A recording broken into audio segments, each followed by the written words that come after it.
really going over the first step in sort of getting your songs captured, and that's really recording and getting into your digital audio workstation, or DAW. So if you see people referring to DAW, that's digital audio workstation, otherwise known as your recording software. So I'm gonna share my screen, and I'm gonna try to leave the chat room up so you can enter information there. Just want to make sure I don't lose that. There we go. So the first thing that we want to do is go over what we're going to be really talking about tonight. Can everybody see that okay? Mm-hmm. So tonight's really going to be focused on mixing tools. So when you think about songwriting and mixing and everything that we sort of cover in MAS, the thing to remember is this is all art, right? So, oops, go back here. So there's not one certain way to do things, and there's not a right or wrong way to do things. It's really about what works for you. So the thing when we're talking about songwriting, we're not trying to tell you how to write. We're not trying to tell you like there's one way to do it, because there's a million ways to do it. And it's the same with mixing and recording. And I think a lot of people think like, well, how do I do it right? How do I make it like professional, and how do I do all these things? And the reality is there are commercial standards that our ears are kind of used to, but really even those have a spectrum. Some recordings are brighter than others. Some are, more dull sounding than others. Others have a lot of bass. Others have a lot of, mid-range, all of those things. So the thing to remember as we're doing this is the way that I do it may not be the way that you do it. And when I'm talking about some of these things, it's not me saying like, this is the way you should do it, but it's a way that you could do it. So first thing we want to talk about is what are the tools that you really use when you're mixing? And think about mixing in another term, balancing. So the key to mixing is a little bit like cooking, right? So like when you're mixing ingredients into a bowl, it's like how much do you add of certain spices and how much do you add of certain ingredients and those types of things. That's the way you should think of mixing your songs, is what can I add to make it sound better? And I also want to stress a lot that you can't get a good mix if your recording is bad. You can try, but the term fix it in the mix is usually not, if you're saying, oh, I'll just fix it when I mix it, that's probably means you should probably redo something. So if you start with bad material, you'll get bad material back. But if you have good material, then it's easier to mix. So going through these tools, we're going to talk about volume. We're going to talk about panning, EQ, compression, reverb, delay, and then saturation. So those are kind of the 7 main ingredients that you will be thinking of as you start to mix. We'll kind of talk about these each in depth, but what I wanted to do is really show you guys a video that has the a little bit more about physics of sound, and I'm going to make sure that I have this done right. I'm not a video producer, so I wanted to find something that did it sort of quick and easy so you could see it and learn a little bit about sound and sort of how you think about mixing. And just to give you a little bit of background on myself, so in '97, I attended the recording workshop in Chillicothe, Ohio, and that is it's a recording and music production school. And I have a diploma in audio engineering, so learned it there. I've been using recording equipment for years. I worked in radio for about 7 years, and I think I'm just a tinkerer, so I just learn a lot of stuff. So this kind of gives a really quick and dirty kind of look at what sound is and sort of how do frequencies interact. So we'll go ahead and take a look at this. All right. So, what we're going to do is we're going to talk about the different tools that we use when we're mixing. And the first one is the mixing tool. So, the mixing tool is really just a tool that allows you to mix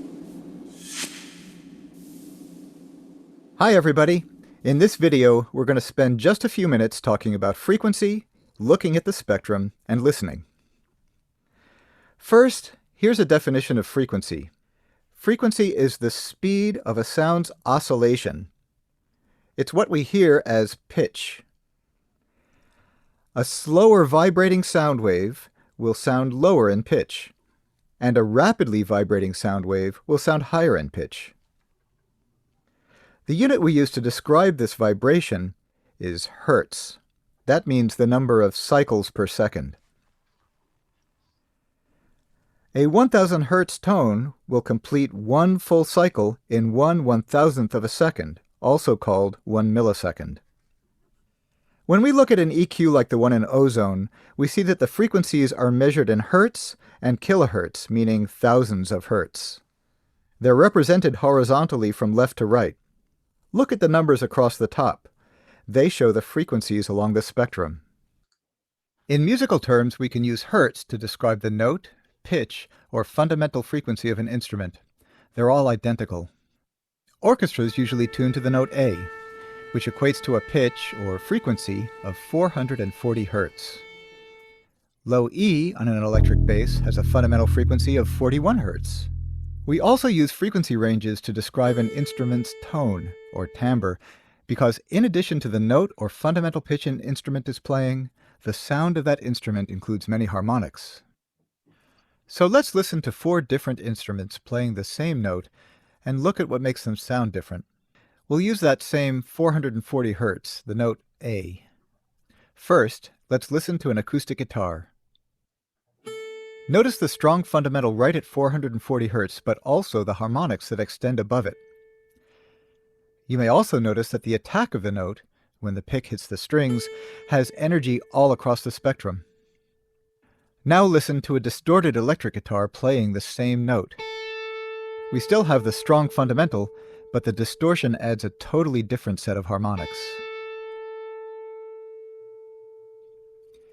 If we listen to a synthesizer playing a square wave, we can see a very distinct harmonic pattern.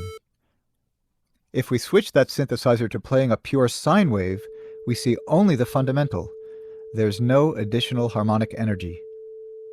If we were to listen to all the frequencies between 20 Hz and 20 kHz at the same level, it would just sound like noise.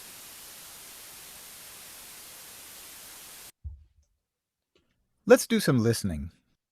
I'm going to play a few tones for you, all sine waves, so it's just the fundamental and no harmonics.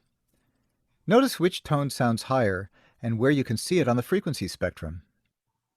Here's a tone at 1 kHz. Here's one at 100 Hz. And one at 10 kHz. Now we're going to listen to 3 different tones. Notice which tone sounds louder. Here's a tone at 220 Hz. Here's one at 660 Hz. And here's one at 1.76 kHz. Did the tone at 1.76K sound louder to you? It might have sounded like the tones were being played at different levels, but they weren't. They're being played at exactly the same level. So why did one sound louder? Our hearing is wired to be more sensitive to certain mid-range frequencies than others in our range of hearing. We're especially sensitive in the range from 1 kHz to about 4 kHz. This happens to be the range related to the intelligibility of speech. This is important to keep in mind when working with equalizers, because our acute sensitivity in this mid-range area means we have to manage this part of the spectrum very carefully, often making subtle adjustments. So now I have to get back out of here. There we go. So interesting on the sound frequencies, right? The frequencies that were in that range did sound louder. And one thing that one of those tones, the 1 kilohertz tone, that is also the tone they use for emergency alert systems, because the majority of humans can hear that tone more than others. So that's why they pick the tone that they do for the emergency alert system, which I think is pretty interesting. So as you are recording and as you're mixing, there's a couple of things that you should keep in mind. One is that our ears can trick us. So our ears are kind of like our noses. Have you ever gone to someone's house and their house sort of like stinks, but they're like, I don't smell anything? It's because they sort of live in it and they're used to it, right? And that can happen when we're mixing. Our ears, our brains adjust to what we get used to. So the fact that while you're listening to your stuff over and over and over and over again, it can actually trick your brain into hearing things that you're not truly hearing. So you should definitely take breaks while you're mixing and not go over maybe like a couple of hours at the most when you're trying to mix. And it's also a good idea to not mix the same day that you record, because a lot of times your ear is so used to what you have recorded that you're not truly hearing what the mix sounds like. And I've broken that rule myself like 80 times. Like Paul has worked with me. I'll send you different mixes, and like the first one is like, oh, it's okay, but then it's like the next one is like better, right? Like it's because I did it with tired ears. So it's a good idea to rest your ears. Also, the what you monitor on makes a huge difference in mixing. So you definitely, obviously not most of us can afford an actual studio where everything is tuned and everything is like, you know, sonically correct, and they exactly that the speakers are flat and the walls and the floors aren't parallel and there's no like echo in the room, all of that stuff. But most of us are in our basements, our bedrooms. We're in completely square rooms that are basically sound traps, because sound will get caught in between parallel walls and it will give us an incorrect sound that we're listening to. And the other thing is, and this is something that I do, which I haven't tried not doing it, but I have my speakers sitting on my desk, and the sound from the speakers can go into the desk and resonate. So you can actually get an incorrect sound from your desk as well. So one of the things that you should be doing, regardless of what you are monitoring on, is listen to reference tracks. So pull songs that you know into your DAW and play them through whatever you're going to be recording on, so you start to know what good should sound like. And for me, I like to use like top 40 music because that's what the majority of people are listening to at any given time, like Taylor Swift or um, trying to think of who else I listen to for artists. But I actually look for the mixers who do the mixing and then find things that they do. So Serban Ganea is one of the most successful mixers in the business. At one point, he had 25 songs on the Hot 100 at one time that he had mixed. So he knows what like a hit should sound like. So trying to sort of reference to his stuff is sort of what I do. So how many of you, what are you guys referencing on? What are you guys using?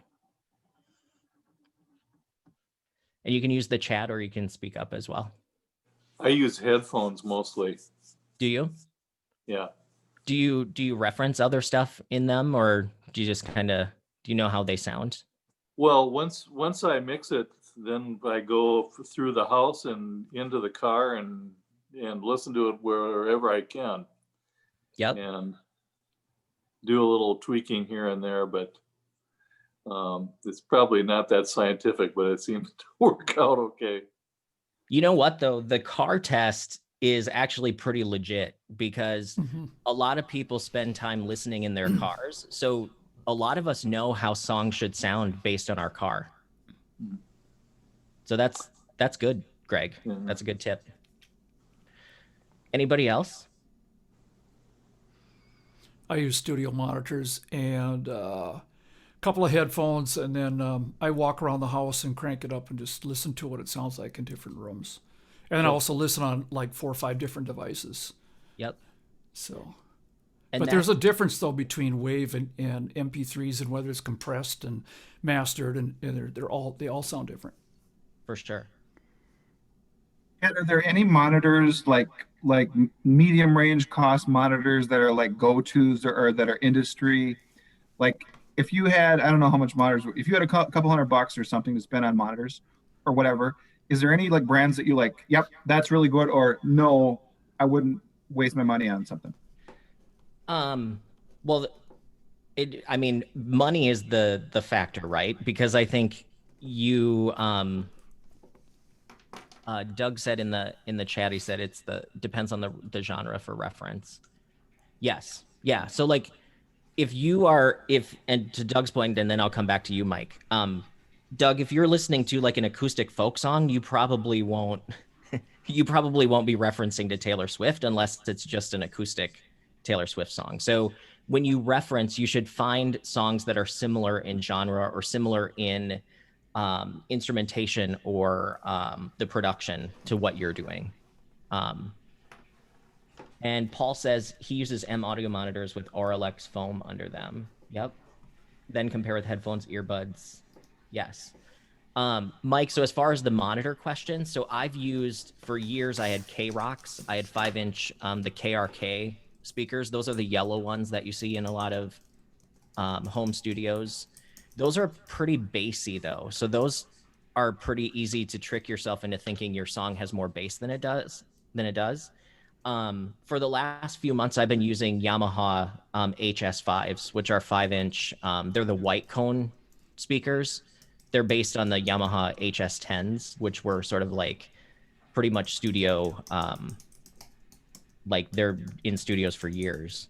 But the thing to remember is, you know, to a certain extent, no matter how hard we try, we're not gonna sound like uh, a professional mastering studio, right? Like we don't have the rooms, we don't have $10,000 speakers, we don't have the same, things like that. Um, but what some of you have been alluding to is 100% correct. You should listen on different devices and see if there's any common themes between what you're hearing, right? So I will monitor on my monitor speakers. I will monitor through headphones. I will monitor through, I've got like a Bluetooth speaker. And then I'll also monitor through my AirPods because a lot of people are listening through. I mean, it's funny. A lot of people are spending a lot of money to make recordings that people listen to on their phones, right? Like we're sort of not in this hi-fi world. Like when I was growing up, people in the 80s, like you'd have high-end stereos in your house and you could like rock the block, right? Like, and now it's like people are like, oh, I just listen on my phone. It's like, well, okay. But you sort of have to think of where's the majority of people going to be listening. So it's probably in the car, it's probably on headphones, it's probably on some little speaker in mono. You know what I mean? But you have to sort of plan for every situation. And I think the art of mixing and mastering, of course, too, is figuring out how do you make it sound the best it can on any of those things. And for Paul, what you were saying is going in other rooms. I will actually sometimes cover my ears and see what's sticking out through my hands, or I'll shut the door and I'll go into another room and see if anything's sticking out through the wall. So Paul says, I don't reference other artists, need to try that. When his band recorded, the producer compared them to the Stones. Then we realized the Stones were quieter than everyone else. Oh, okay. They need to study that kids preferred MP3 files. You know what? There's a lot of people who prefer vinyl. So, Doug Tenoy, active monitors, those are good. The key here is if you have decent speakers, the key is to know what they sound like, right? Like you need to get your ears used to them and know what other music sounds like on them. And also, one thing that you should do is make sure that you are not monitoring over about 80 decibels, especially if you have speakers, because 80 decibels you can listen to. They've done studies that people can listen to that level for hours without getting too much ear fatigue or causing ear injury.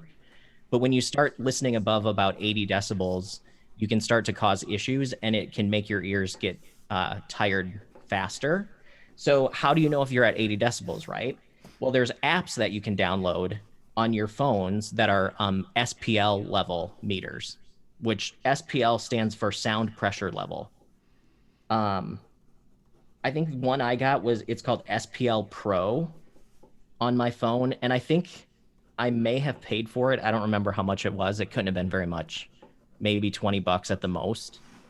But it actually shows you how loud something is at that time. So like my voice right now talking is about 75 or 70 some decibels.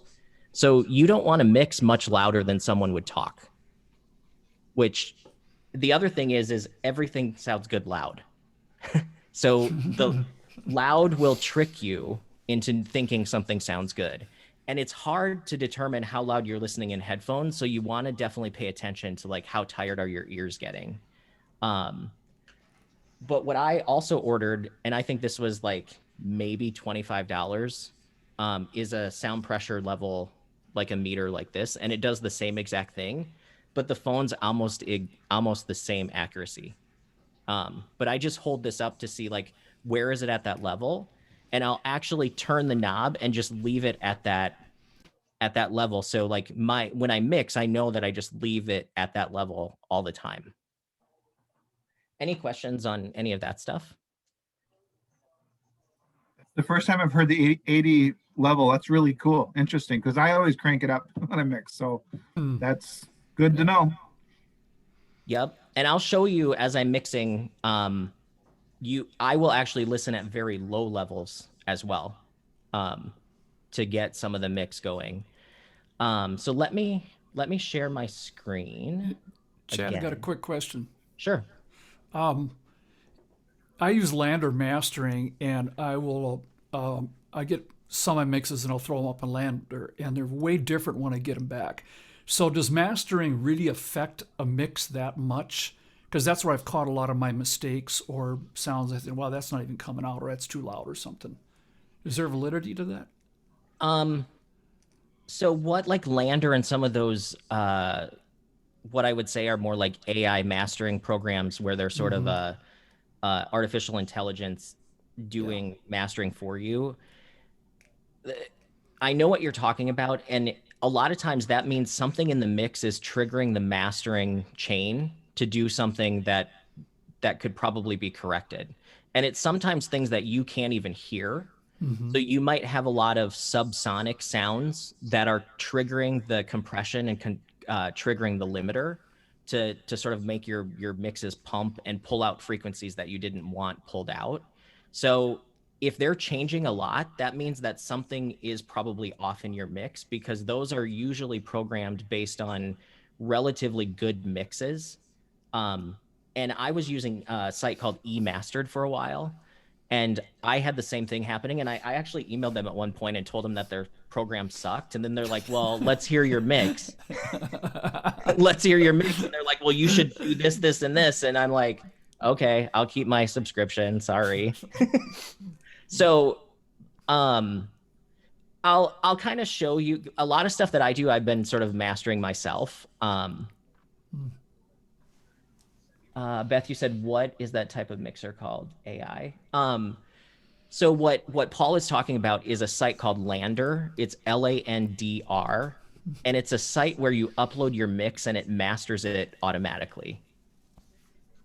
And it uses AI, which is artificial intelligence. So what it's doing is it's looking at your frequency ranges, and it's trying to get them as flat as possible and sort of compress and limit everything to like I would say a commercial song standard is what it's doing. Paul, that might be a symptom of like room acoustics if your mixes are coming out a Yeah. lot different. Yeah, I change rooms, and it's way different. So it's really hard to mix in this room. So I'm gonna share my screen again, and now we're gonna go into the actual tools that we talked about. So I pulled up Logic here. Logic is the software that I use to record and mix. And what I wanted to do is, before we actually get into mixing Paula's song, is show you what each tool does, right? So talk about like what are the things that it does. And I'm going to move this down because I can't see my controls over the Zoom controls. So I just have a drum beat.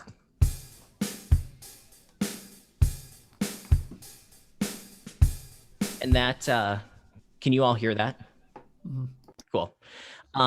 So that's no effects, that's no nothing. That's just how it was recorded. This is a drummer track in Logic. So Logic has a program where if you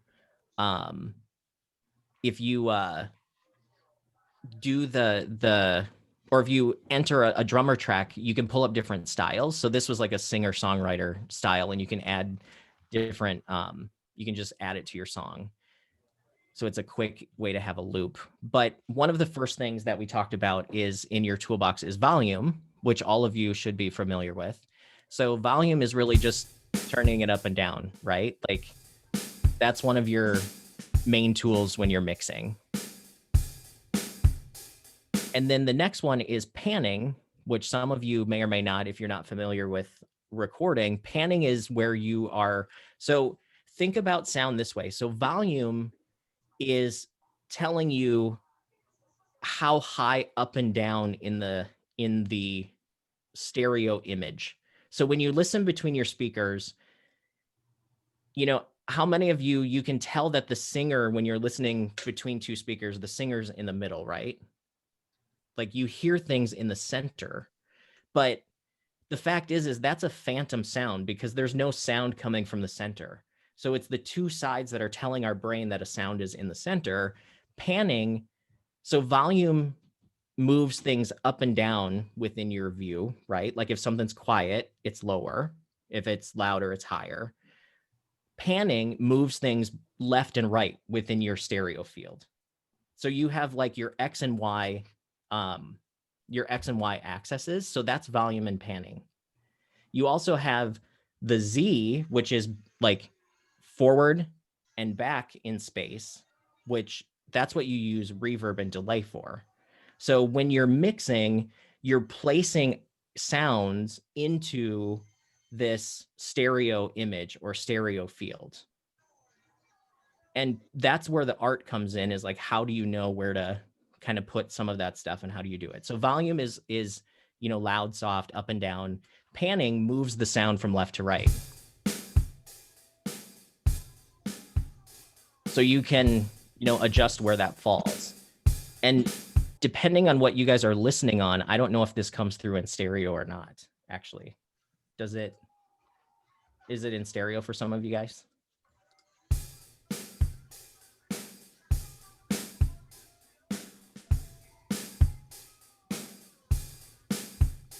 Maybe, maybe not. But anyway, panning is left and right. So the next piece in the toolkit is EQ. And EQ stands for equalization. So just like on the video that we watched, every DAW will have some form of equalizer.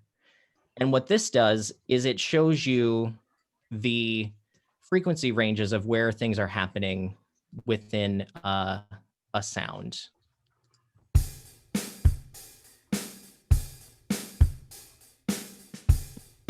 So you can see sort of what's happening, but the key is really to use your ears and adjust different things. So EQ can be used to either highlight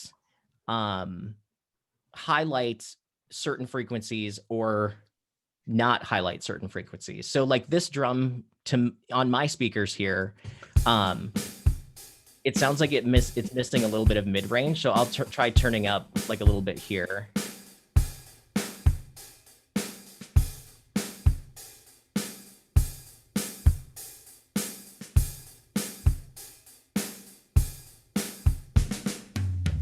So that added some presence in the mid-range and the highs there. Paul asked a question, do you have a favorite spots to pan certain instruments? Yes, we'll go over that when we do Paula's song. Bass is usually almost in the center or just a little bit off center. What's happening in this, so remember, one thing to remember is our ears can hear from 20 hertz to 20,000 hertz. So, but 20 hertz that's an extremely low frequency that some people may not actually even hear. And there's not a lot of usable information between about 20 and 35 hertz.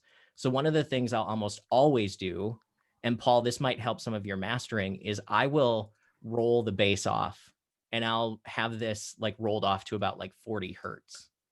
So then you're not getting that low rumble, some of this stuff that's in there. And you don't start hearing it until maybe about there.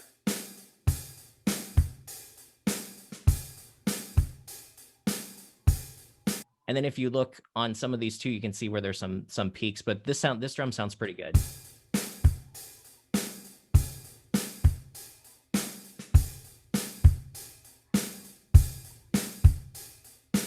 If you want to add some of the puff of the kick drum, that's probably like between 80 and 100 hertz for those sounds. So that's what EQ does, is you're actually adjusting the volume of specific frequencies. Any questions on that? Chad, do you have any go-to frequencies instrument by instrument? Like, for example, when you start with a piano or a guitar or something, do you have like a written down somewhere that, you know, like on the internet, I found some different things where it's like, okay, acoustic guitar, try this, try that. Do you start somewhere with this, or you totally go by your ear, or how do you, what's your starting point? So mostly by ear, because I've been doing it quite a while, but I will also look things up on the internet too if I want to get a sense of like where's a starting point. Yep. And Paul asked, do I ever use presets in Logic as a starting point for EQ and compression?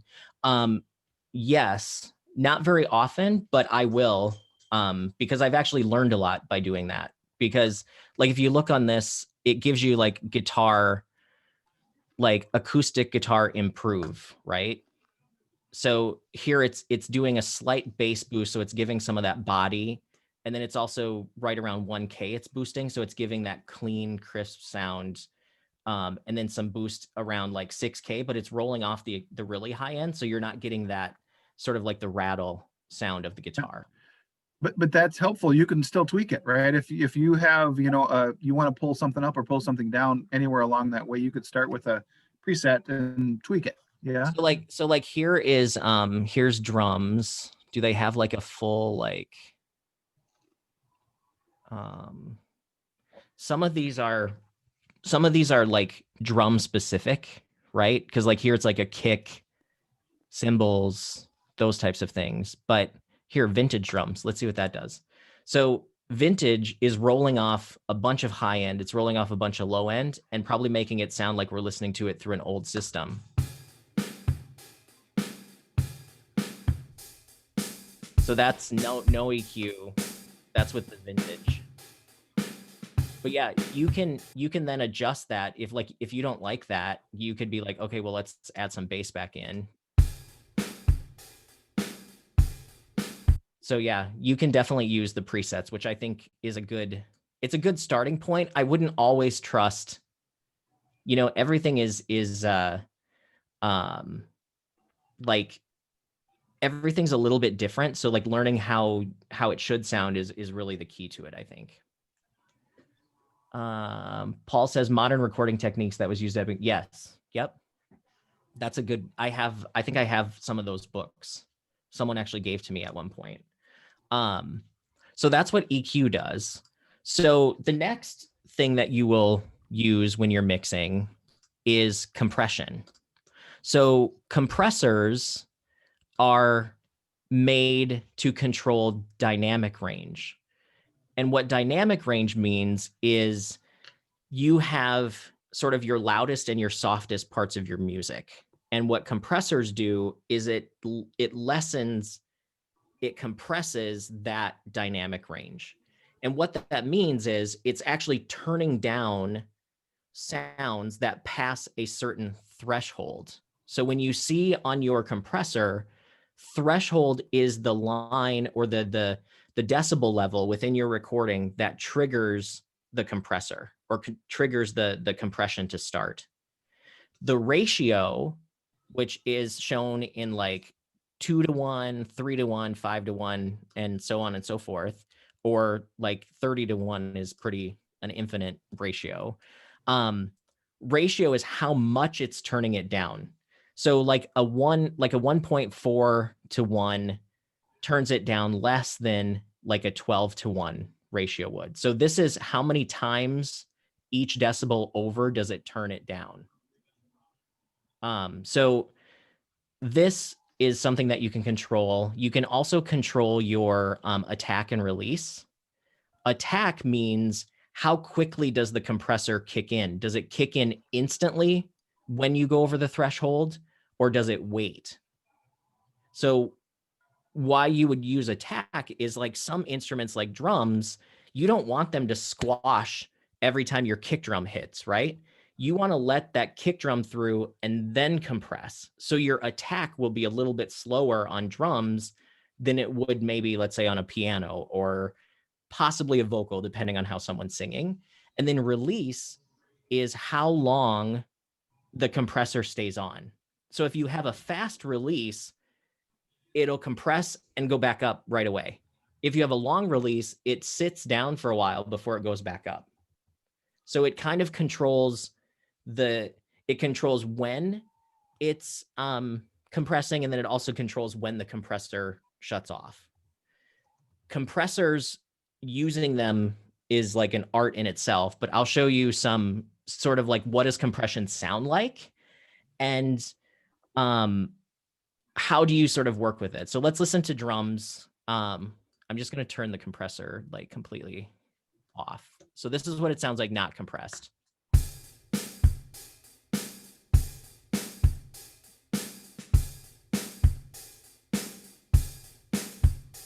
And this is what it would sound like if I have it like overly compressed.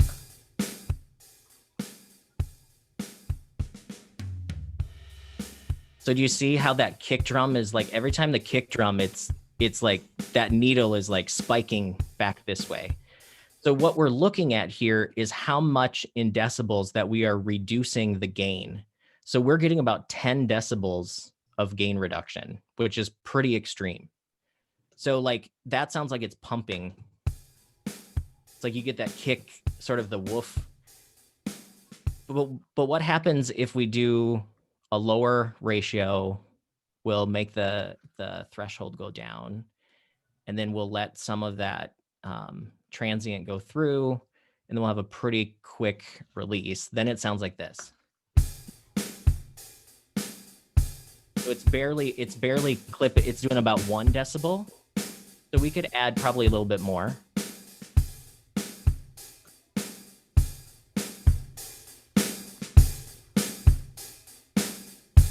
But what that does is it increases the perceived volume of your recording as well. And it also controls how much that dynamic range. Usually when you are compressing, you want to stick somewhere between probably 2 to 3 decibels of compression, give or take. And you have to kind of listen to where, unless you want a pumpy sound, sometimes like hip hop drums, you kind of want like a little bit of like a rhythmic pump to it. You just kind of have to move these until you hear kind of how it sounds good. So like, you can pull this down.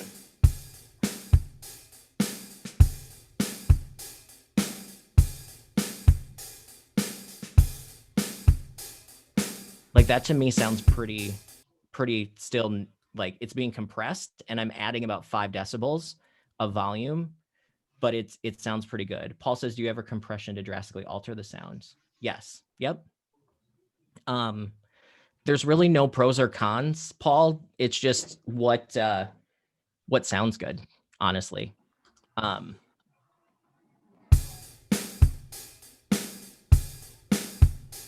And Doug says Zoom audio is compressed to the max. Yeah.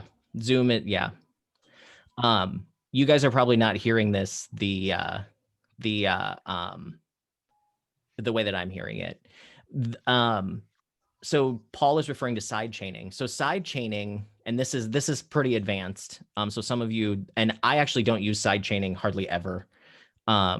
Side chaining is where you can actually assign another track to trigger the compressor on another track. And one way that you may use this is, let's say you have a really busy guitar part and it's competing with your vocal.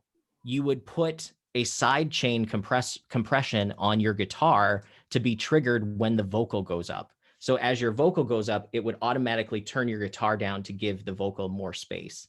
So that would be sort of when you would use a side chain compression. I'm not an expert on side chaining. I rarely use it. So that's compression. The next thing that we want to talk about. Oh, did someone say something? What is knee? Sure. What's that? What does knee mean on that compressor? Which one? It's one of the controls. I see it right there. It's, you know. Oh, knee. Yeah. So knee is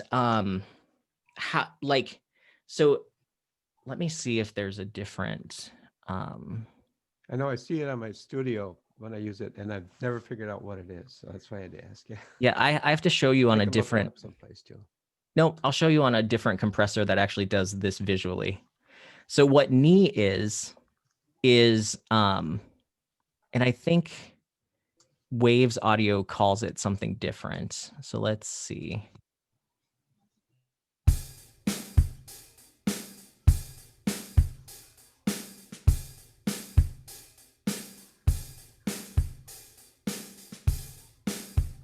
So basically what knee is this curve right here.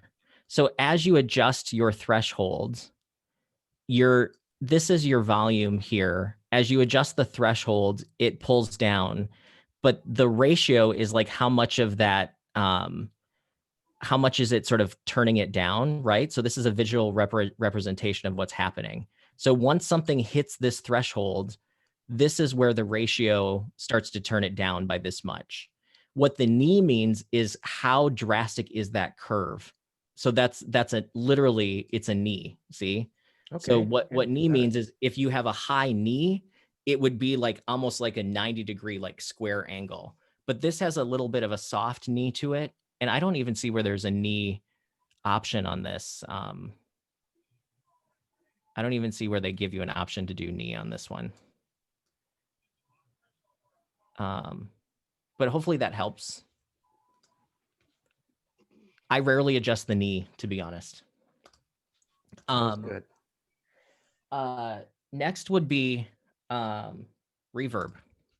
So reverb is the simulation of space. So a lot of people say reverb is echo, but what it's actually doing is it's the reverberation of sound within a space. Old school reverbs are like guitar amps. A lot of times they were done with springs. So you may have some guitar amps that have like spring reverb in it, where it's actually just vibrating the sound through the spring. Or like old plate reverbs would literally push a sound into like a room or a box that had plates in it, and then it would pick up the reverberations. But luckily we have computers that can put us in a number of different places. So I use this stock reverb probably the most, but you can put yourself in different locations. So if you want to be in just a room, and here's with no reverb, then here's with, you want to do a concert hall. So again, you've got all of these controls. So what do all of these controls mean? So attack is similar to compression, where it's like how soon does the reverb kick in from the time that there's a sound. So you can adjust it.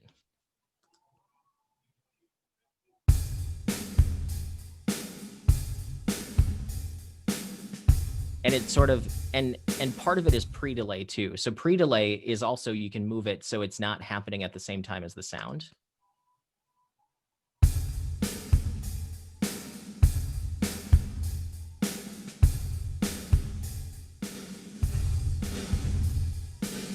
Attack I don't use very often, but pre-delay I definitely do, because you can add more reverb to things. When you separate the reverb from the event, your ear hears it as two different things.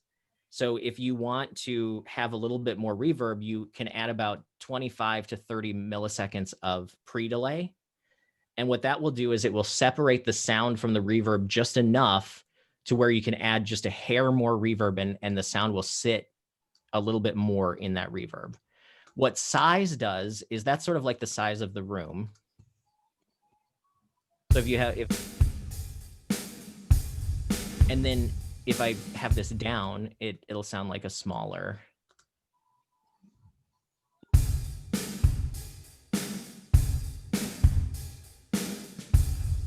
Density is how thick the reverberations are. So if you have a low density, it would sound more like a small room. So if we have a small size and low density, this will sound probably like a bedroom.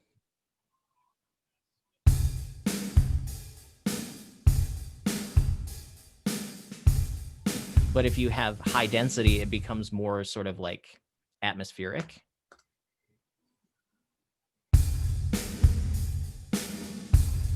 And then your decay is how long the reverb hangs out. So like you can either do it by seconds, or you can also sync it to tempo. So if I wanted it to be 1 quarter note of reverb,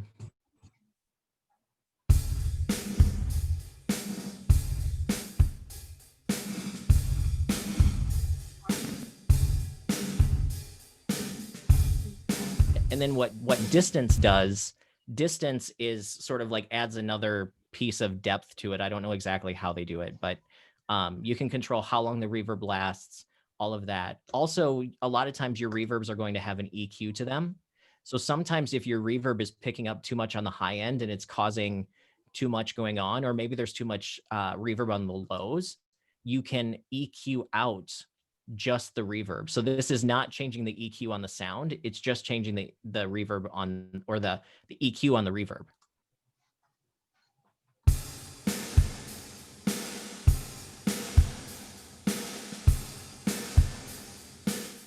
And then of course you have your dry and wet, which is how much reverb that you want. Doug says he uses a UAD Apollo to keep the process of the computer. Use the Dreamverb plugin, visual representation of rooms. Yeah, those are cool. I just have a Focusrite Scarlett interface, but the Apollos are pretty sweet. So that's reverb, and I want to make sure that we have enough time to get through a lot of the mixing stuff. So the next tool that you have is delay. So delay is actually what people consider like echo. So it's actually causing a repetition of the sound.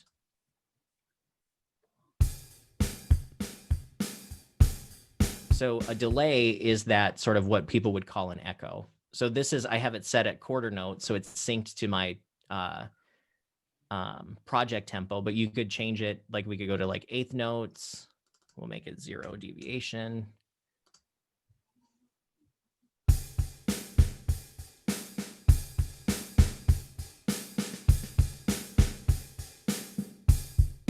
So you can change the cutoff frequencies as well. So like if you didn't want to have all the highs delaying, then you could turn this down. So then you could do some cool rhythmic things. Package here.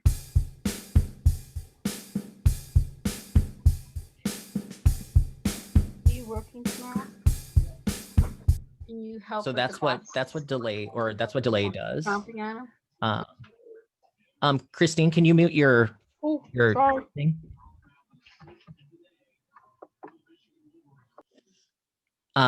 Any questions on delay? I'll show you some. Yeah. Go ahead. A quick one. Can you define slapback delay? What does it mean? What is slapback? Slapback delay is like a very short delay. Okay. Like this.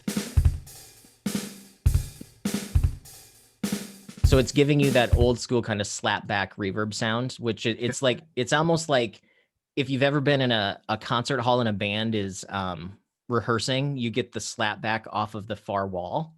It's kind of like that. So that's what that means. But you can actually use that if you time it correctly. You can actually use delay to fatten up some of your sounds, because if it's close enough, it doesn't sound like a delay and it actually almost sounds like a double.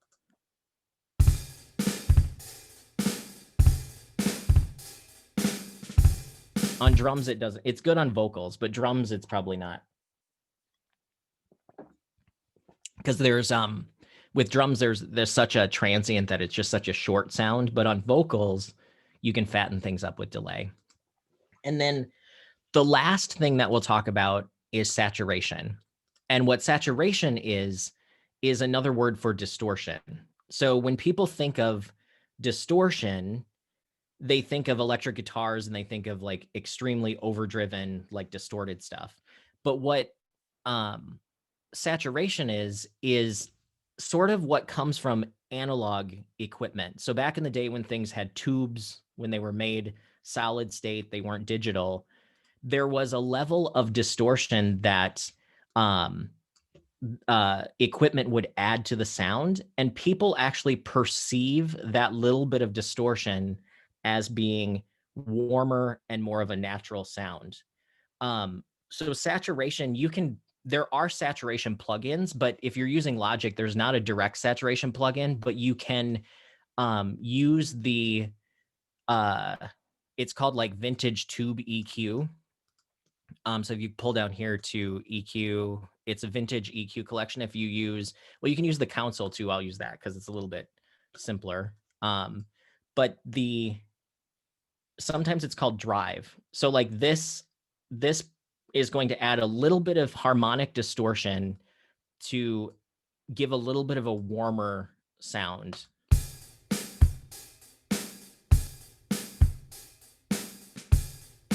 And I don't know if you can actually hear that through Zoom.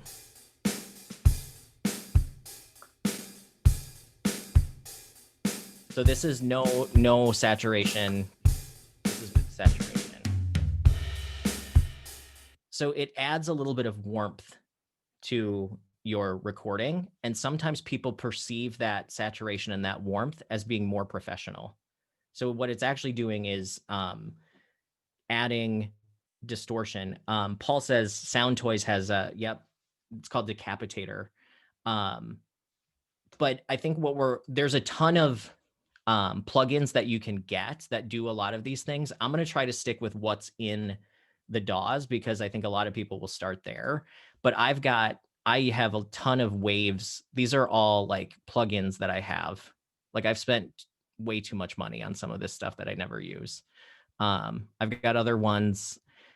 This company, Melda Productions, you can download some of their packets for free, and they have a ton of different plugins. There's like an equalizer. Let's see what that looks like.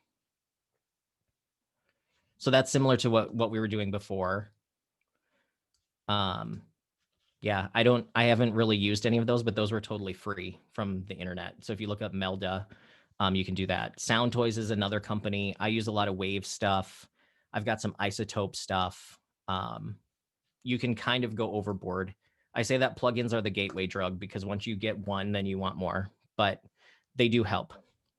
So that's really the tools that we're going to go over. Any questions on any of that stuff? If not,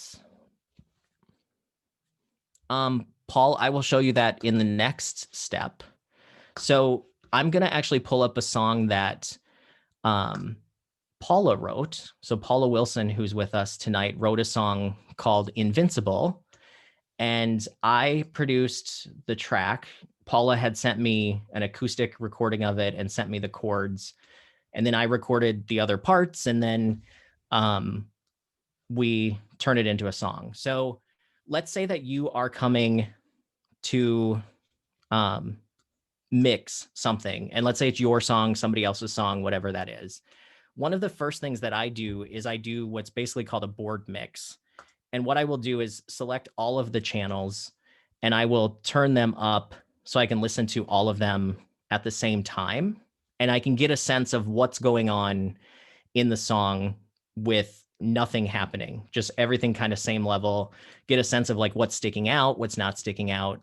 As you can see, there's a kick and a snare track, there's a hi-hat track, there's a shaker, there's a conga track, a marimba, there's a pluck synth, there's a guitar track, bass, there's another loop, and then there's like another dark like pad synth for this. And then there's about 5 vocal tracks, which Paula recorded the vocal tracks at her place and then sent them to me. So these were not recorded here.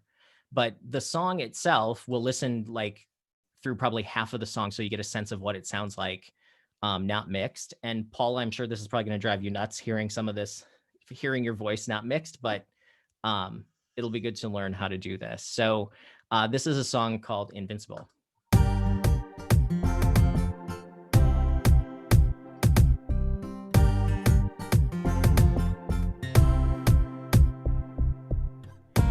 In the morning I see the sun, a brand new day for me to seize. A little voice says it can't be done, and for a moment I believe. Then I feel your touch, floods me with a love so real. I give into the rush. You can always make me feel invincible, invincible, invincible, invincible, invincible, invincible, invincible, invincible. So that's what the song sounds like basically not mixed, which it sounds pretty good. But as you can see, I had to turn the vocals up, like those were not sitting well with the other stuff. Paul says nice tune. Yeah, Paula's a good songwriter. So the next thing that I will do is, while I have this sort of up, what I will do first is try to get a mix going that is basically just messing with the volume of everything. So I'm going to loop actually the chorus, which I know this is where the chorus begins. So I'm going to loop the chorus, and then I'm going to start basically going through and sort of mixing just from a volume standpoint to get sort of a rough mix of how things should sort of sound together. And one thing that I didn't tell you guys that I actually use a lot is I have a program called SonarWorks. And what SonarWorks is you can actually use a measurement microphone to analyze your listening environment, and it will adjust your like speakers and the output to make sure that you're listening to your speakers as if they were flat like a studio. So if you look at the before on this, the before is blue and then the correction is the green. So like my room response is the blue, and then the software will correct where it's missing to make it flat. So the ultimate result is the purple, which is a flat signal. So when I'm monitoring, I'm actually listening to probably as close to accurate as I can get on my speakers. And that software is probably about $300 or so. So not something that everybody can have or afford right away, but it definitely helps the quality of mix for sure. And as does referencing on your own stuff. But I'm going to turn this on just so I have a sense of how it sounds on my end. But if you listen, it doesn't really change too much. Oh. Did we lose audio here? Oh, I've got everything turned down. Duh. So I'm going to leave that on. So I'm going to go through and start figuring out where things should be. And a lot of times when you mix, you should be, you really should determine in your song, what is the centerpiece of the song? Is the guitar important? Is it the vocal that's important? Is it something else that's important? That's really what you should have as your starting point. So a lot of times I will start with a vocal. So I will have her lead vocal, and I know that there were some harmonies in here. So I'll start with those first and kind of get those and then build things around that. Oh, invincible, invincible, invincible, invincible, invincible,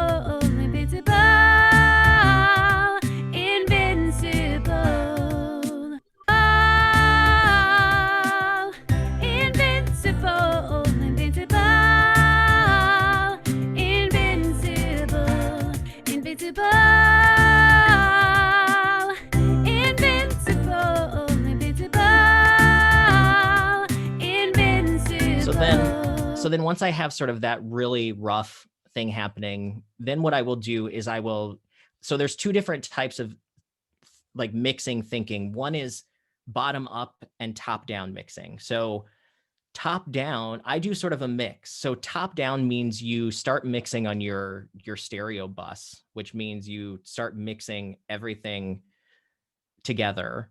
And then bottom up means you're doing each track individually and then sort of working your way up.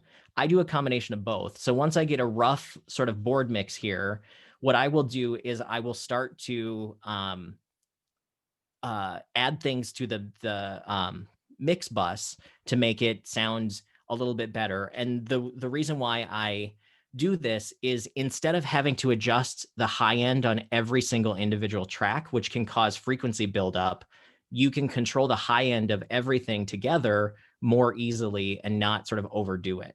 So what I will start with a lot of times is adding a little bit of saturation. So I'll go to the vintage console and I'll just increase the saturation just a hair. And then I'll add a couple of dBs of high end. Hey, Chad, quick question. What? Can you define bus just real quick as to that's like a mix across a bunch of instruments or something? So a bus is like another name for like when you say mix bus, that's usually like your stereo out. So everything in your file is being bussed or transferred to that fader. So the term bus is like the signal flow. So everything in this file is going to the stereo bus. And I'll show you in a minute how I also use other buses in the mix process too. So I add a couple dB of high end. The next thing that I will do is add some compression. And usually what I'll do is, and there's different ones on here. This one, this vintage VCA on Logic is, it's basically like each one has different sound qualities, but this one actually adds a little bit of saturation to it itself.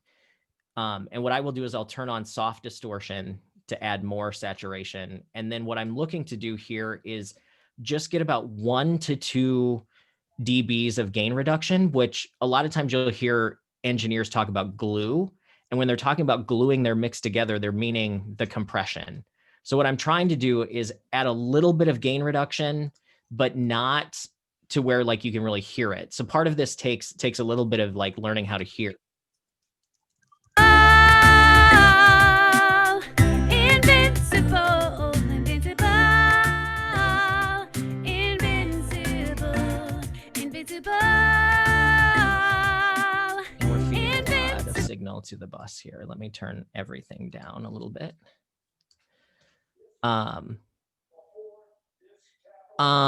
And you might, I don't know when you came in, we went through a whole compression section.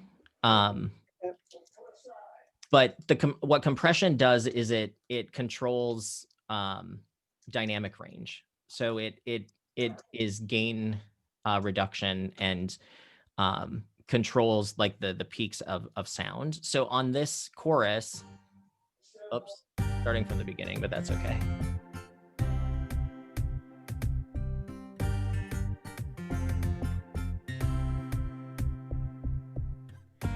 In the morning I see the sun, a brand new day for me to seize. A little voice says it can't be done, but for a moment I believe. Then I feel your touch. So that's about 2 decibels of gain reduction. So you can sort of hear it. With the love so real, I give into the rush. But it's adding a little bit more of that distortion, and it's just compressing enough to kind of make it sound just a hair more together. So it's sort of gluing that sound together. And on some of your compressors, like I know on GarageBand, you can't necessarily see these graphs and sort of the metering. So you kind of want to trust your ears. Like, don't like you don't really want to hear it compressing, but you want to be able to know that it is basically. So one of the tricks to do that is to go overboard and then walk it back until you don't hear it. And like right at the instant that you stop hearing it, that's where you stop. Any questions on that? So then after compression, then I will come back and do another EQ, but this time I'm going to use a linear phase EQ. And what linear phase means is that you can adjust frequencies without affecting frequencies around it. So some EQs, when you adjust one frequency, it will adjust like adjacent frequencies, whereas a linear phase will only adjust what's in what's called the Q, which is the width of the frequency range. So I'm adjusting the higher the Q, the less wide the frequency range is. So usually if you want in like mixing, if you want sort of a short Q to make some like more surgical cuts, like a Q of like 2 is probably enough because that pulls down just a really sort of narrow frequency band. But what I want to do on this, since it's a mix bus, I want to go into what we call mid side. So what mid side EQing does is you can EQ either just the middle frequencies of your stereo field. So literally you can EQ what's just in the center, or you can also EQ things that are just on the sides.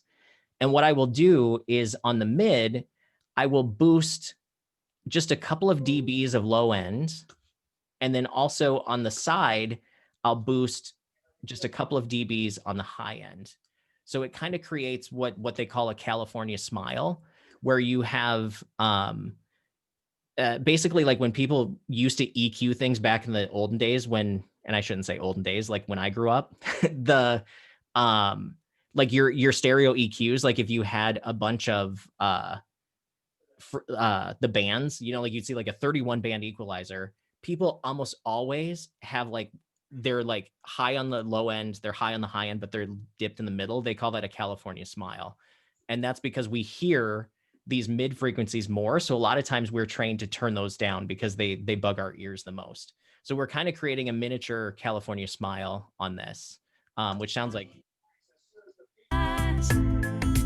You can always make me feel invincible.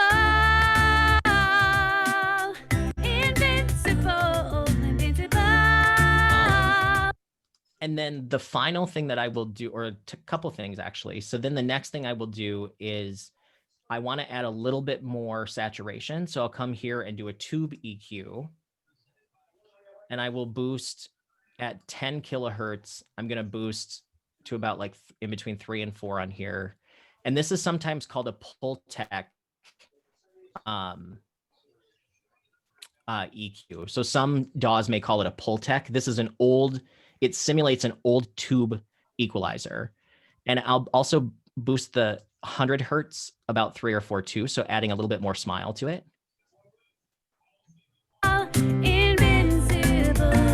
Invincible. You hear how that sort of, and I don't know how you're hearing it through some of your speakers, but there's more presence to it there.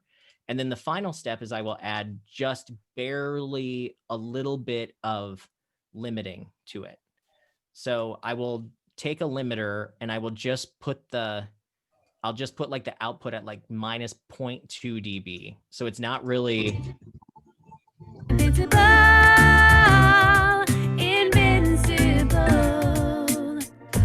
When I'm looking to the left and right. So if you look at this center piece right here, and I'll try to make this bigger, the amount of reduction is really only about a decibel. I don't want to actually super limit it, but I want to control how hot it's going to your bus. So limiting is actually a really strong compressor where it doesn't let sound go over a certain threshold. So it's actually limiting your volume, and you can sort of push gain into it. And it makes your song sound louder. So a lot of times limiting is used in mastering. But for this, I just use just barely any, so you can barely hear it. Afraid that I don't measure up. Sometimes these thoughts keep me up at night. So then I have my mix bus ready to go. So then what I will start doing is coming into the actual tracks themselves. And I almost always start with the vocal, because that's the center point of everything else is there to support the voice in these types of songs. So this is kind of like, Paul, you had asked about stacking some stuff. So I will start with, so there's two ways to think about EQ. So EQ, you can think of it as corrective or enhancing. So I will start with corrective EQ, which means I will sort of adjust this where there's frequencies that are sort of bugging me or things that I feel that are like in the way. In the morning, I see the sun. A brand new day for me So to if you see down here, there's a bunch of low end right here that's not her voice. So that might be noise at her place when she recorded. It might be sound from her equipment. It might be a truck going by. It might be something, but I don't need that in her voice. So I will roll that off. And it shouldn't affect. In the morning, I see the sun. A brand new day for me to see. And then her vocal sounds a little bit boxy to me. And I think those frequencies, and Mike, you had asked if there's certain frequencies that are like, do you find to adjust them?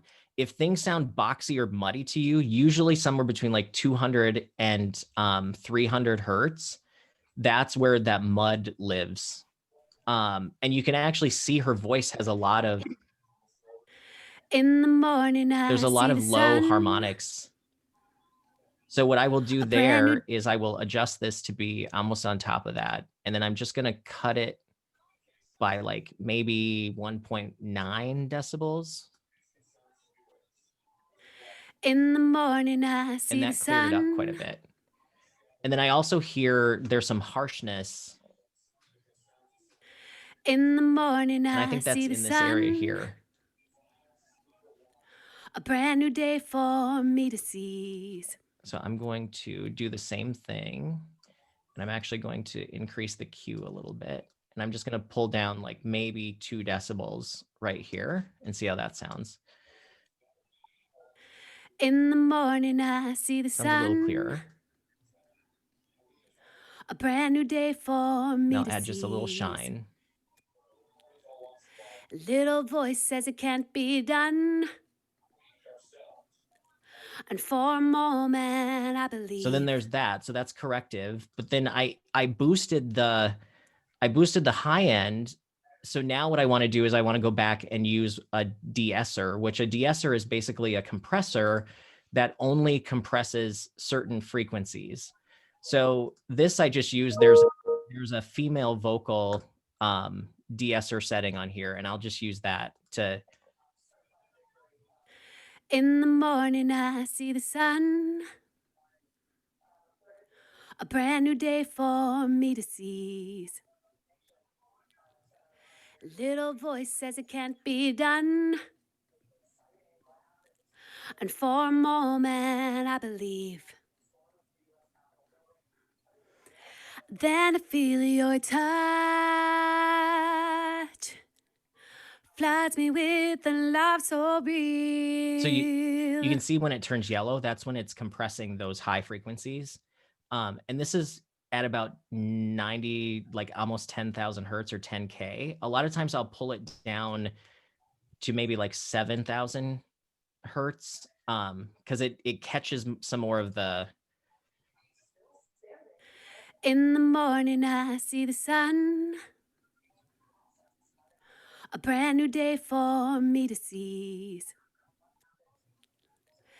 Little voice says it can't and if be done. you know that you have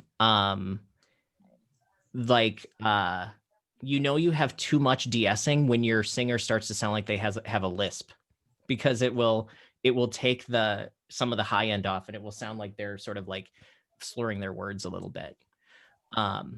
So after the de-esser, then I come back and I do another EQ. And this time what I'm doing is really I'm boosting. In the morning, I see the sun. A brand new day for me to seize. A little voice says it can't be done. And for a moment, I believe. Then I feel your touch. Floods me with a love so real. And so that's pretty much EQ'd. One thing I forgot that I do almost all the time is I add, in the start of the vocal, I add pitch correction. And basically this is auto tune, but it's just, and I just leave it on like the lowest setting. So it corrects the pitch, but not enough to alter the sound. In the morning, I see the sun. And why I do that is people are used to hearing tuned vocals in today's music. So even, all of us hear like extreme auto tune, but in this, you probably won't even hear that I'm tuning it, but it just corrects it just enough to where it sounds a little bit better. No offense to Paula, but none of us sing completely on pitch all the time, but we're used to hearing things that are tuned all the time. So I forgot that step. The next part, once I have it EQ'd, then I start to go into compression mode. So with these compressors, Paul, you asked about stacking. This is where I start to stack. So with the first compressor, what I will do is I will use this. This one in Logic is the simulation of a 1176 compressor, which is a type of compressor that studios used to use, but this is the simulation of it. I will do probably about 4-to-1 compression, and then threshold is probably around 10 dB, and then I will have a completely fast attack and a completely slow release. So it would sound like. In the morning, I see the sun. A brand new day for me to seize. A little voice says it can't be done. So it's compressing just a little bit. But then I'll come and then I'll add another compressor after that. And this time I'm going to use this one because it adds a little bit more color. And I will do the same thing, probably about a 4-to-1, probably about the same. But this time I'll do it the exact opposite. I will do a slow attack, fast release. So the first one is capturing the transients. The second one is taking the more smoothed out signal and it's compressing it even more. So it's making a little bit more condensed into itself. So it sounds a little bit smoother. So then it sounds like this. In the morning, I see the sun. A brand new day for me to seize. A little voice says it can't be done. And for a moment, I believe. Then I feel your touch. Floods me with a love so real. I give into the rush. So now I have the vocal pretty much how it's sounding pretty good to me. And then now I'll start to add effects. So now here, Mike, this is where you start to do bussing. So one of the questions that I get asked a lot is, why don't you add effects to every individual track?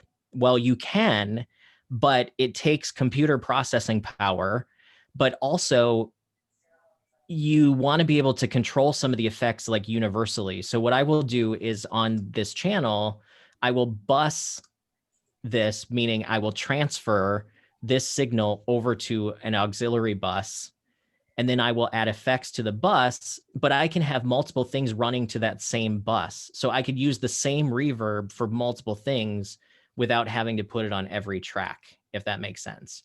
So on this first, when I'm doing vocals, usually the first thing that I will do is I will do a short reverb. And what I mean by a short reverb, it's usually a room. And we looked at this before, but I'll just leave kind of this room. I'll turn the decay down. I'll have a pretty short pre-delay, the size maybe a little bit bigger. And then on this bus, I will have the signal 100% wet. So you're only on that bus, you're only getting reverb. And then what I will do is I'll turn it up about halfway, and then I'll start feeding this send. In the morning, I see the sun. A brand new day for me to seize. And this short verb is really meant to sort of add some width to the signal and sort of almost sound a little bit like a stereo spread or like a doubler. In the morning, I see the sun. A brand new day for me to seize. A little voice says it can't be done. So I don't know if you can hear that a little bit, but there's a little bit of reverb there. The next thing I will do is send another bus out to auxiliary 2. And this time I'm going to be doing some doubling. So most DAWs will have, it's probably under modulation and probably under like chorus. And what I will do is, Paul asked question, do you have to select the key of a song in Antares Auto-Tune? So the first question, you don't need to have a key if you use chromatic because it will do every note on the entire like Western spectrum. But if you would have to select a key if you wanted to tune to if a song was in a specific key and you wanted to really tune to just those key notes. Have I used Auto-Tune and Logic to take out some of the vibrato? No, I really just use the Auto-Tune for pitch. I don't get too technical with it. Like if something's not working, I'll probably just re-sing it. I'm kind of old school with that. So on the auxiliary 2, I'm adding a chorus, which I think there was, here's mega wide. Let's see what that sounds like. In the morning, I see the sun. A brand new day for me to seize. Do you hear how that's adding some, like that's extreme. So I won't feed it that much, but it adds some fatness. In the morning, I see the sun. A brand new day for me to seize. And then I will come back here, and on the third one, I will do a long reverb. So I'll use the same plugin for reverb, there it is. But this time I will pick like a hall, like a concert hall. And I'll up the decay a little bit. And with this one, I want the vocal to sort of like be sitting back in a little bit. So I'll put the pre-delay up probably about 30 to 32. And then add some distance, and then we'll see how this sounds here. In the morning, I see the sun. A brand new day for me to seize. A little voice says it can't be done. And for a moment, I believe. Then I feel your touch. Floods me with a love so real. So then you can hear that a little bit, how it adds a little bit more space to it. And then the final thing that I will add to the fourth auxiliary on this and most vocals is then I will use my delay. And what I'm going to use on this song is actually just a straight up, like I'm going to use a stereo delay, but I'm going to have each one of these as like a quarter note. And I'm just going to deviate one just a hair from the other. So it adds sort of like a stereo effect. And I'm going to turn down the feedback. So feedback means how many times the signal gets sent back to itself. That like the more feedback you have, like the more effect or the more repeats of the delay that you'll have. So I usually have a pretty low feedback because I don't want it to keep repeating forever because that will just mud the mix. But In the morning, I see the sun. A brand new day for me to seize. A little voice says it can't be done. And for a moment, I believe. Then I feel your touch. so that's pretty much all I'm going to do to that lead vocal now. And then what I will do is come up here and I'm actually just going to copy these settings and I'm going to paste them into my other vocal tracks because they're basically the same instrument. And I would probably do all of the same things to them. So it saves me a ton of time. But now what I'm going to do is mix these parts together. So Then I feel your touch. Floods me with a love so real. I give into the rush. You can always make me feel invincible, invincible, invincible, invincible, invincible, invincible, invincible, invincible. So one of the tricks with reverb is if you want your background vocals to sound like they're actually behind the singer, you add a little bit more reverb because it gives the impression that the singers are farther back into the stereo field. So a lot of times on background vocals, I will add a little bit more reverb just to set them just a little bit in the back. And then I'll also usually have just a little bit more of the doubling and stuff too, because it sounds like more people singing. So these vocals sound pretty good for now. What I will do then is I will take all of these vocal tracks and I will bus them. Again, there's that word. I'll bus them to their own bus and I'll call this vocals. I'm going to change the color so we can see it. And then that way I can control all of the vocals, all of the volume of them with one fader. In the morning, I see the sun. Then I feel your touch. And I'll also bust the effects too, because those are mostly on the vocals. So that means when I'm mixing, then I can just use one fader instead of having to adjust all of them. But now the voice is the most important piece in this song. The next most important things are the rhythm tracks. So that's the drum and the bass. So Yeah, that's usually what I will start with next. Yeah. Go Quick ahead. question. Do you keep the stereo out effects on there while you're doing the rest of that stuff? Those are still on, aren't they? Yes, Or no? because I'm mixing through them. Okay, that's what I thought. Cool. Just checking. Thank you. Yep. Floods me with a love so real. So I will start with the drums.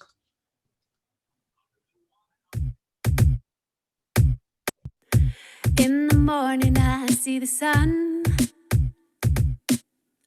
A brand new day for me to seize. And then here the trick for setting drums and vocal levels is to turn your stereo fader down about as low as it will go to where you can still kind of hear it. And see which one is the loudest. The voice should be the loudest.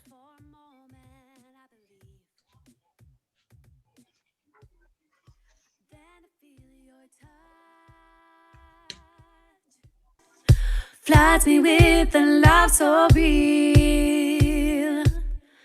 I give into the rush. So that's pretty decent, but there's some frequencies in these drums that are sort of competing with the voice, and I don't know what.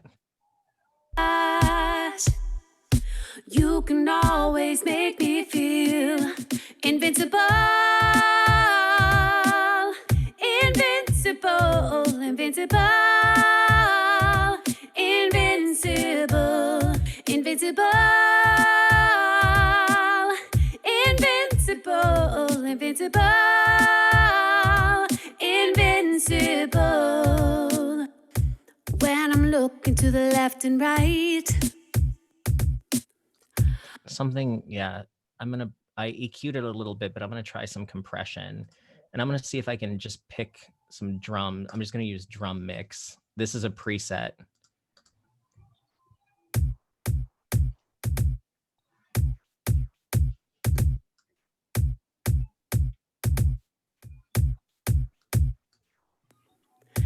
In the morning I see the sun,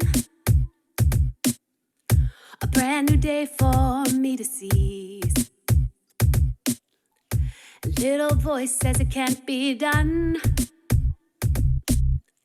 and for a moment I believe. Now I'm gonna do the bass. I'm gonna see what's going on with that.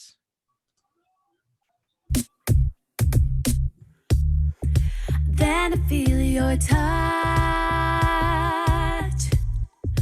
floods me with a love so real. I give into the rush. You can always make me feel invincible, invincible, invincible. And then next, I'd probably look at like, what's this guitar track doing?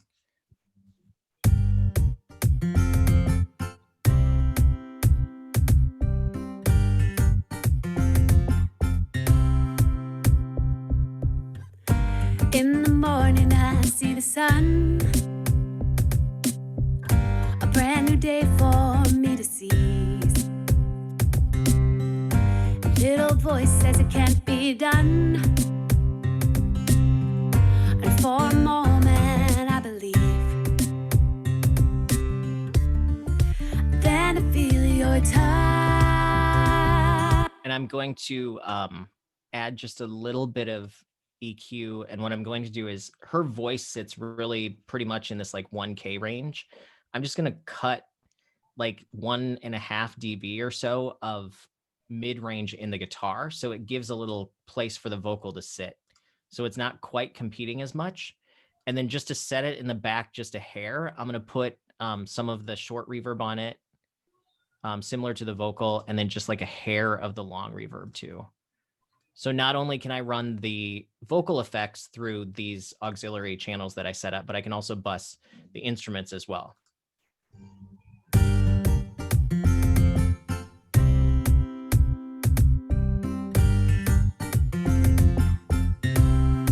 It's a little bit bright on the guitar. I'm just going to roll off just a little bit of high end.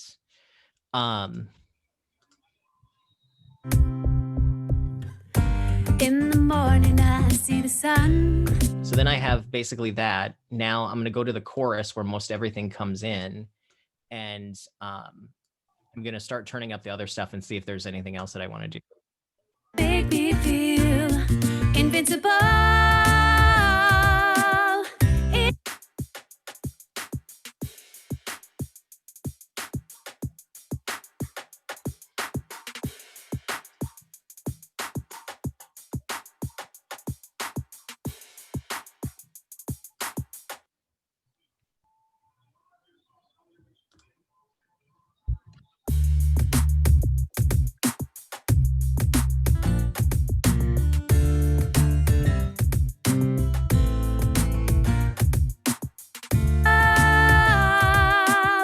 Invincible, invincible,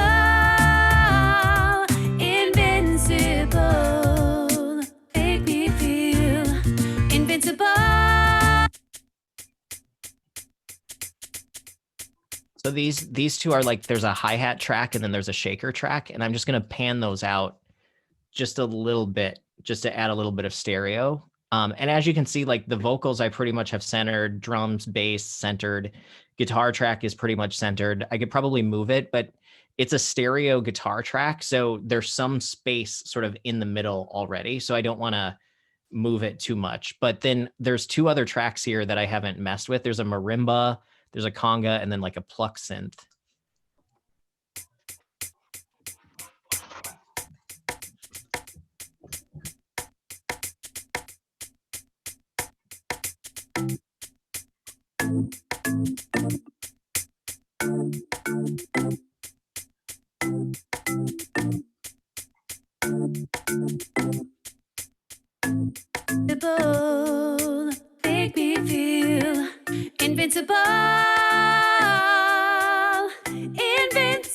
invincible,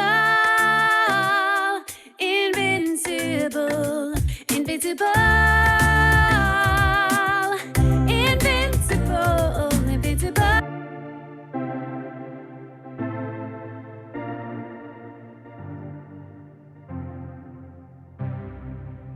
So I really didn't have to do too much to the other instrument tracks. I EQ'd some, but those other ones sort of filled in pretty good. So now the mix is sounding like this.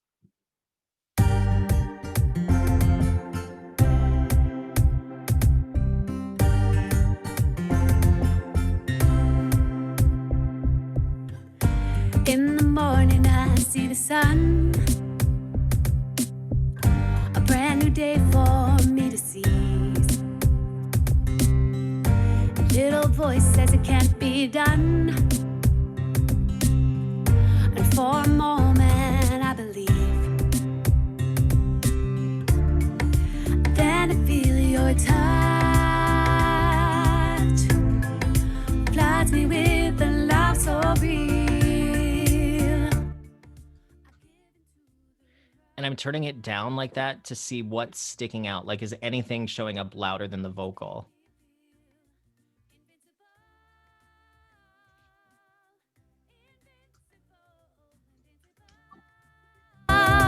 Invincible, invincible,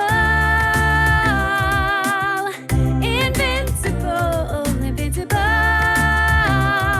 invincible. So that's grooving pretty good. So what I will do then is similar to what I did with the vocals, I will bus the music to its own bus as well.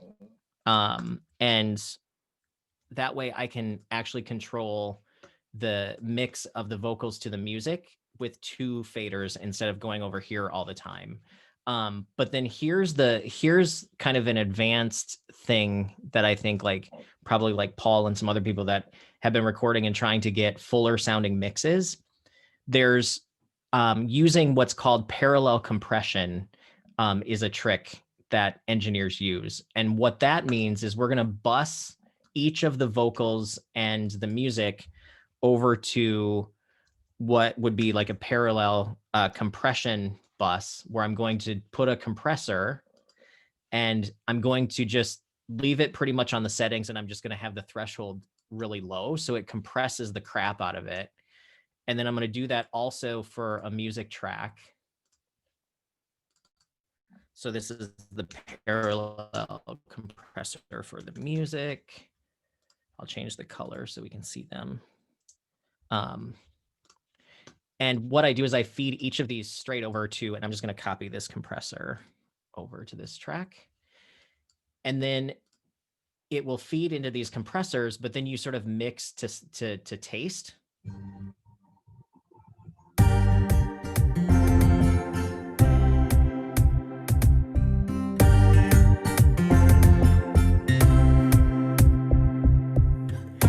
In the morning I see the sun, a brand new day for me to seize. Little voice says it can't be done, and for a moment I believe. Then I feel your touch, floods me with a love so real. To the So right. Listen when so this is with the parallel compression off, and then I will turn it on. You'll see me turn it on and see if you can hear what it's kind of doing to it. You can always make me feel invincible, invincible, invincible. Invincible, invincible, invincible, invincible. So it really just sort of fattens that up and makes it sound a lot fuller. And And that's a trick that you can do even if you're not doing the music too, but you could do it to the vocals and make your vocals punch out of the music a lot more. But I've started doing it on the music too, and I just think it makes it sound like fatter. And to me, it sounds more like the mixes that I'm used to listening to from the artists that I like. So the next step, really to finish this mix, you could go through and to avoid what's called like a dead fader mix, you could automate some of this and like ride the faders for like the vocal, like if you want to turn it up in certain parts or turn it down in certain parts. I have a lot of static fader mixes, which is probably not necessarily great, but that's just how I do it. But I know that when Paula wanted this song, she wanted the delay to come out on certain words. So what I will do is I will automate like some of these effects. So up here, I will write some effects. We'll go back to the beginning. And on certain words, I'm going to turn up the delay and it will automate some of this.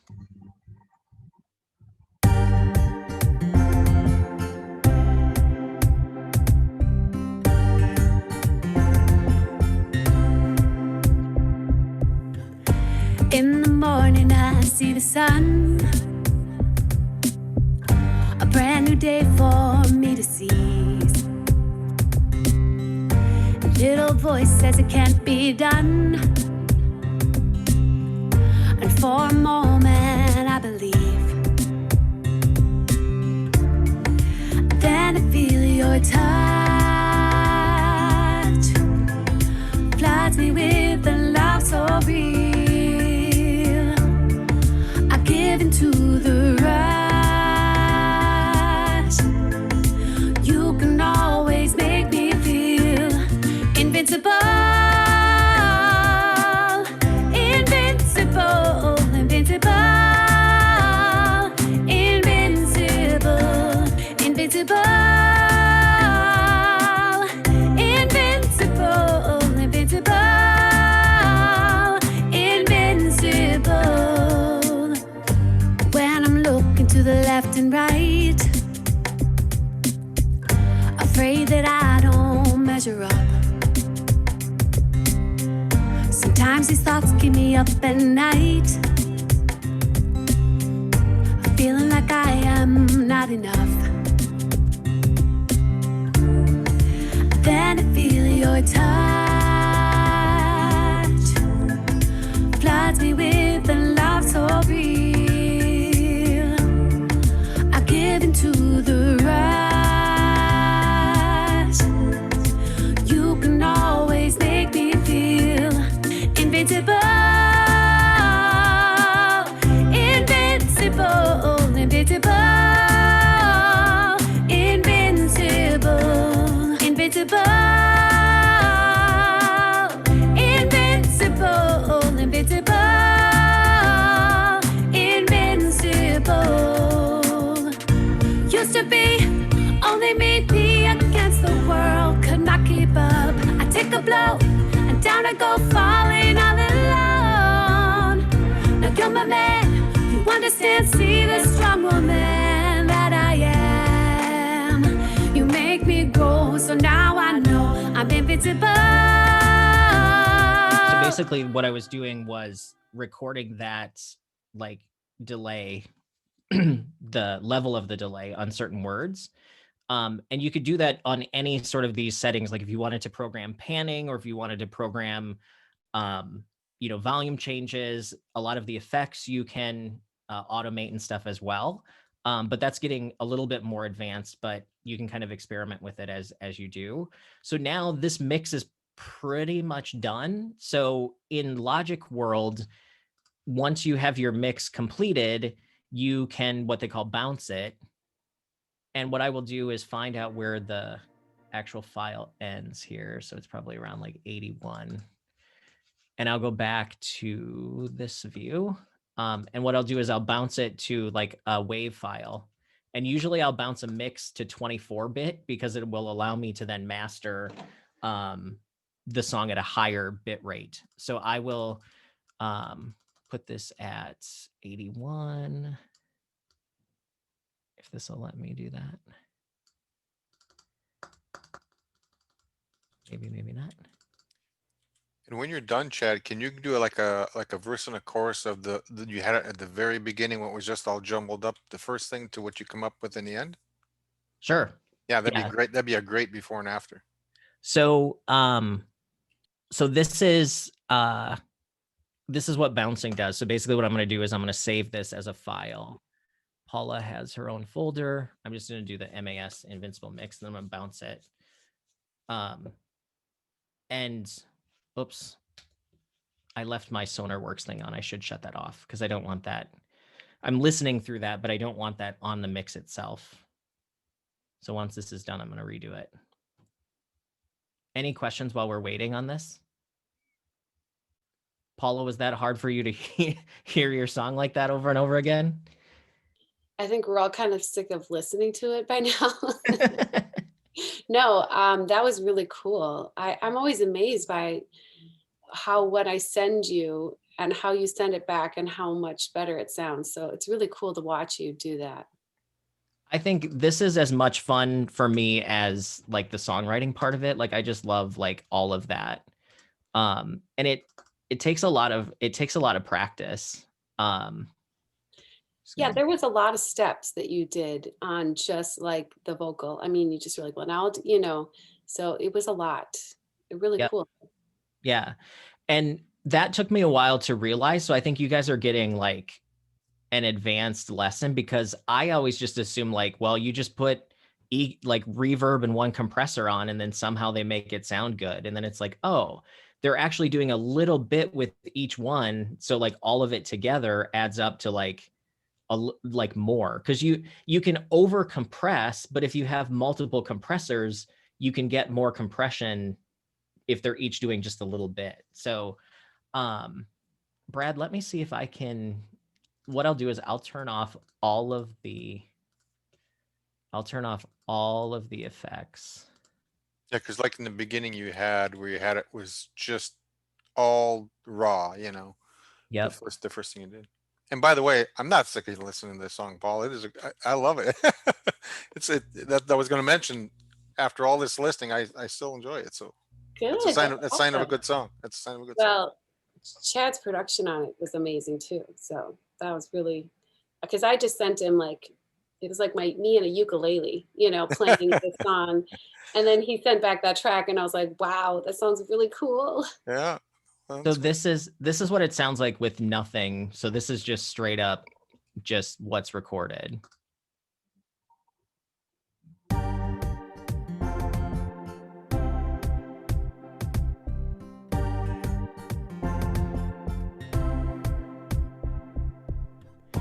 In the morning I see the sun,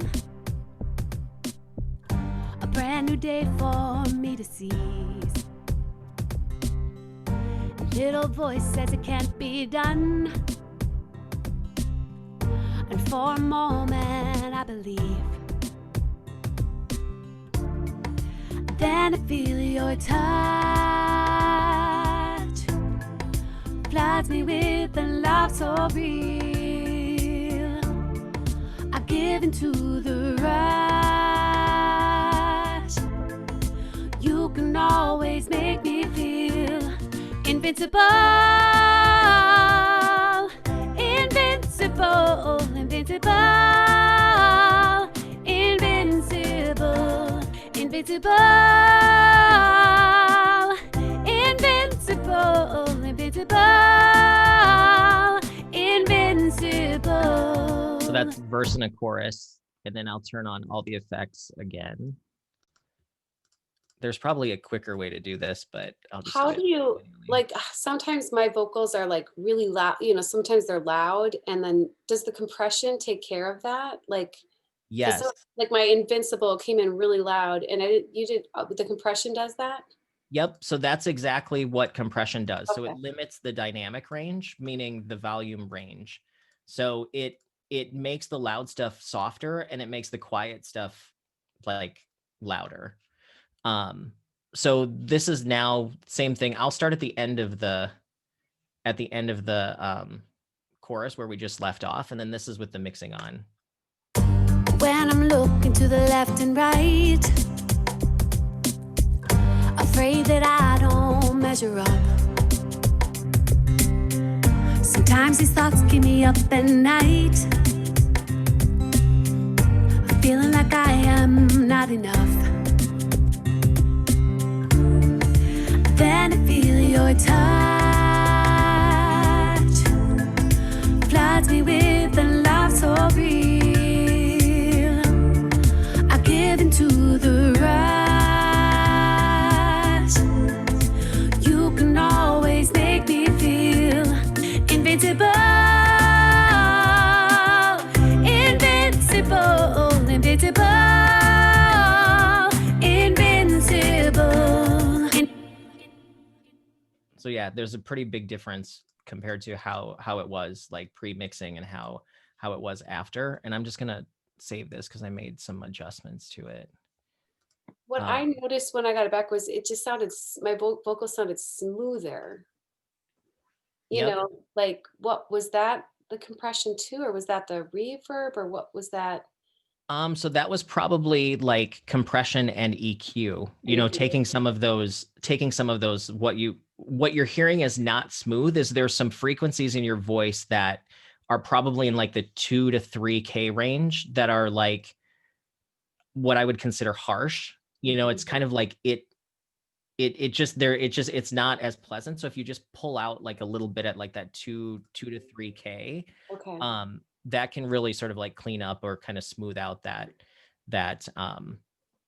sound. And a lot of times, if your vocals are sounding harsh or you're not kind of liking how smooth they are, you can kind of try to look in that like 1 to 3K range to see what frequencies are going on there.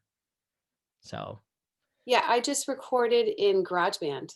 Paul asked the question. So I don't have Logic, but I figured out I have GarageBand on my laptop. So I got a good microphone and then figured out how to record in it and was able to send to Chad. And because GarageBand and Logic are basically kind of the same, they communicate well together. He's able to just take what I recorded and then work with it in Logic. But I don't have Logic yet. Maybe I'll get it.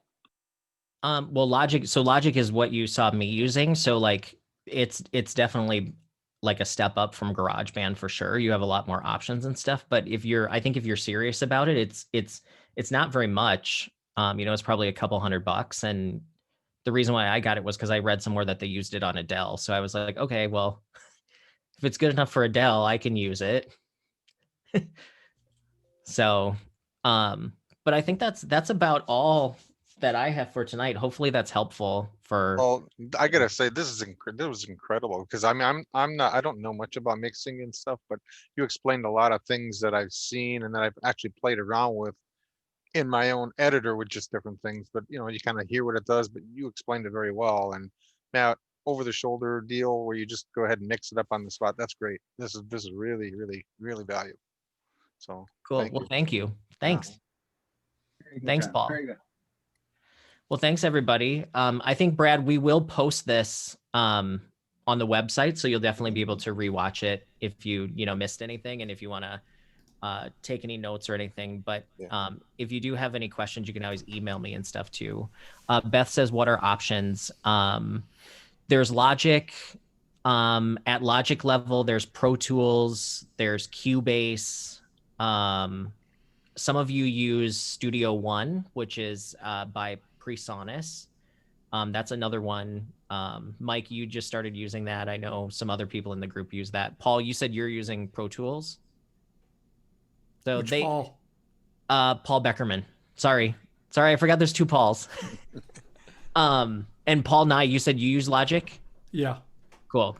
I was telling Paul I started on GarageBand for several years, and I was doing, I think, 30, 40 tracks in GarageBand, and that was ridiculous. But Logic was hard. I got Logic 9, and I just sat on it for about a year and didn't do anything with it. And then when I saw Logic Pro X came out, it was a lot like GarageBand, so I felt a little more comfortable getting into it. But I got schooled tonight, man. There's a lot I got to learn. Does Reaper? How does Reaper fit in? Is that any good? Reaper? Reaper is actually a free one that you can just download. I think I've heard some good stuff recorded on it. I think they all kind of do the same things in a different way, honestly. They call things something different, but the things that we talked about tonight are really tools that you're going to find in any recording system. Yeah. Yeah. Okay. Awesome. So reminder for everybody that January 13th, Wayne will have his round robin song event. And then January 14th, I'm leading our workshop on verses. And then January 16th is Steve Seskin. So we've got a busy 2021 to help you guys. And then write at the better end of the month too, we have another song review, which is the last Wednesday of the month. So yeah, Yep. we're loaded full up this month. So Cool. Well, thanks everybody. And email me if you have questions or anything, but have a great night. And it's been an uneventful day. So have a good night. all right, thanks a lot, All right, Chad. very good. Thanks so Thanks, much. Chad. Great Very good song, job. Paula. Thanks. Oh, thank you. Chad. Thanks for doing my Yeah, song. That thanks, was Paula. awesome. It was fun to watch you mix it. Bye. All right, bye, Bye. guys.